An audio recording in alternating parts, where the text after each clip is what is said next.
শেখ হাসিনার press conference নিয়ে নানান রকমের জল্পনা কল্পনা, আমাদের দেশের বিভিন্ন গুরুত্বপূর্ণ ব্যক্তিরাও এ নিয়ে মন্তব্য করেছেন।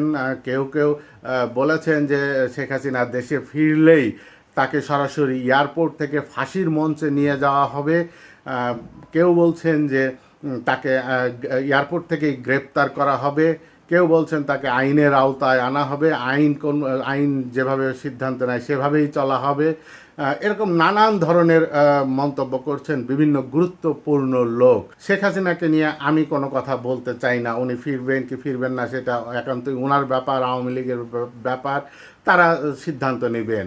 কিন্তু শেখ হাসিনাকে নিয়ে আমার কোনো কথা বলছি না। আমি বলছি যে আমাদের মহামান্য ভারপ্রাপ্ত রাষ্ট্রপতি, ক্ষমতাচ্যুত সাবেক প্রধানমন্ত্রী শেখ হাসিনার উদ্দেশ্যে ভারপ্রাপ্ত রাষ্ট্রপতি হাফিজ উদ্দিন আহমেদ বলেছেন যে আমরা আপনার অপেক্ষা করছি, আসেন দেশে আসেন, দেখা হবে ইনশাল্লাহ রাজপথে।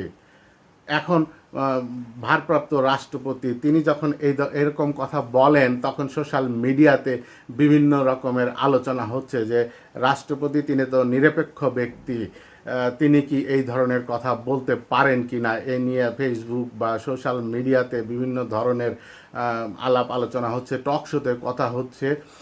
তো অনেক রাজনীতি বিশ্লেষক বলছেন যে শেখ হাসিনা দেশে ফিরুক বা না ফিরুক, আওয়ামী লীগ এই দেশে ফিরবে, এইটা সত্যি কথা। বিশ্লেষকরা বলছেন যে গত 54 বছরের বাংলাদেশের রাজনীতি পর্যবেক্ষণ করলে দেখা যায় যে স্বাধীনতার পর থেকে স্বাধীনতা বিরোধীদের নিষিদ্ধ করা যায়নি।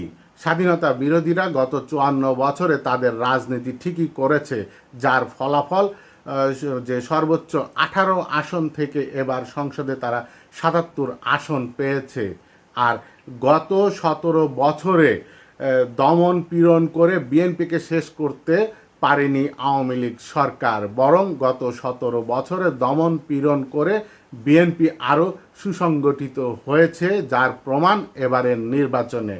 বিশ্লেষকরা বলছেন যে আজ হোক বা কাল হোক আওয়ামী লীগ এই দেশে ফিরবে এবং এই দেশে রাজনীতি করবে এই দেশের মানুষের জন্যই। এখন আপনি আপনার মন্তব্য জানাতে পারেন যে আওয়ামী লীগ ফেরা নিয়ে, রাজনীতি নিয়ে কি ভাবছেন।